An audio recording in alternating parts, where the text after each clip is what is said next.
We'll now be going through how to address requirement 1 in this question. To address requirement 1, you will need to explain how the presence of positive externalities leads to market failure in the healthcare market. As positive externalities is an economic term, begin your body paragraph by defining this term. The definition is as such.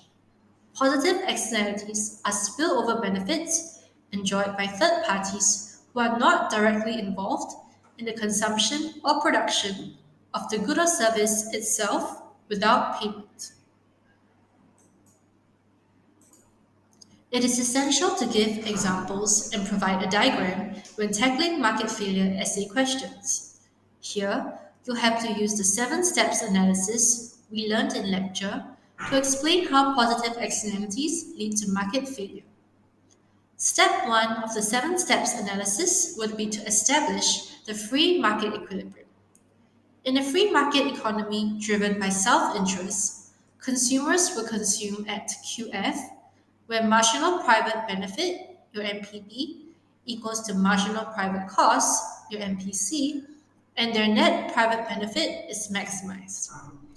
Give examples for these private costs and benefits. So, for example, private costs borne by the consumers include monetary costs of healthcare, such as medical fees, and opportunity costs of healthcare, such as the net benefit foregone for the next best alternative, which could be other goods and services that the income spent on healthcare could be used on. Step 2 of the 7 steps analysis would be to generate assumptions. As we are answering for how positive externalities lead to underconsumption, we will assume there are no external costs in the consumption of healthcare. Thus, MEC equals to 0. And since marginal social costs, MSC, is a summation of marginal private costs and marginal external costs, over here, MSC equals to MPC. Step 3 would be to explain the divergence in context. You will need to explain the positive externalities that healthcare generates and give examples for them. Consumers do not consider the external benefits on third parties. And such examples of these benefits are employers benefiting from cost savings as they do not need to incur costs of covering sick workers, or co-workers benefiting from the higher productivity when their fellow workers are fit and well. This can then spur the economic growth of Singapore. It's important here to explain the benefits on third parties and not the consumer themselves. This marginal external benefit generated from consumption of healthcare is shown by the divergence between the MPB and MSB curves, where MSB, which is MPB plus MEB, is higher than MPB at all levels of consumption.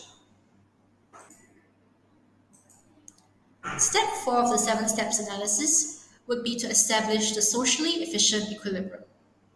The socially efficient equilibrium, where society's welfare is maximized, is at MSB equals to MSC, and the socially efficient quantity should be at QS. Step 5 of the 7 steps analysis would be to state the underconsumption of the good as a result. Here, there is underconsumption of healthcare by the amount of QF/QS. Step 6 of the 7 steps analysis is to explain dead weight loss in diagram. The underconsumption of healthcare generates a dead weight loss of area, which is shaded over here, where MSB is greater than MSC over the QF/QS. Be sure to reference the diagram when you're explaining dead weight loss. Step 7 of the 7 steps analysis is to establish the final link between the cause of positive externalities and the effect of market failure by concluding that market failure is present. Write that it results in allocative inefficiency and thus there is market failure. In the next part, we'll be discussing how to write requirement 2. See you there.